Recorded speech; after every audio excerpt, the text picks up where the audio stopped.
মৃত্যু তো আল্লাহ হবেই, এমন মৃত্যু দিও যেই মৃত্যুটা আমার রমজান মাসে হয়। এমন মৃত্যু আমাকে দাও দয়ার মালিক, যেই মৃত্যুটা কোরআন তেলাওয়াত করতে করতে যেন হয়। কারণ এই দুনিয়া থাকার জায়গা না, কেউ থাকতে পারে নাই। তোমার বাবার পরের বাবার নামটা আজ পর্যন্ত জানে। আপনাকে যদি জিজ্ঞাসা করি আপনার দাদার নাম পর্যন্ত পারবেন, পরের নাম আর, কিন্তু হেদের কি নাম ছিল না? কিন্তু শেষ দাদা পর্যন্তই, পরদাদা পর্যন্ত মনে আছে, এর পরে আর কি নাই।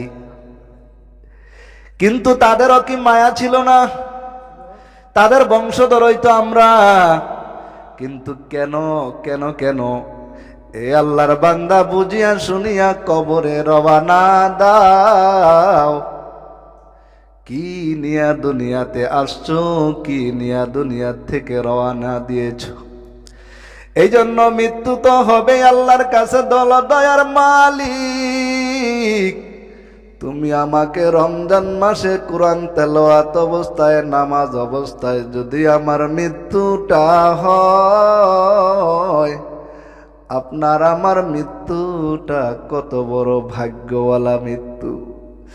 এমন মৃত্যু দিও না গো দয়ার মালিক, যেই মৃত্যুর কারণে সন্তানটাও দেখতে পারে না, ঘরের বিবিও বিরক্ত হয়ে যায় বেশি দিন বিছনায় পড়িয়া পড়িয়া মরলে।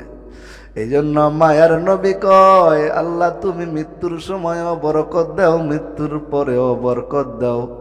মৃত্যুর সময় আবার কিসের বরকত? কয় মৃত্যুর সময় বরকত হইল, ওগো আল্লাহ আমার মৃত্যুটা যেন আসানের সাথে নরমালে হয়ে যায়। পর্বত মরব, কারো যেন ভোগান্তির কারণ না হয়। এই জন্য সব সময় দোয়া করো, আল্লাহ তুমি তো আমাকে নিয়েই যাইবা, বরকতের মৃত্যু আমাকে দিও গো আল্লাহ, যার কারণে আমি দুনিয়া তো শান্তি পাবো, কবরে যাওয়ার পরেও আমি শান্তিতে থাকব। কিন্তু মায়ার নবীর সাহাবীদের চরিত্রের দিকে তাকাইলে দেখো তোমার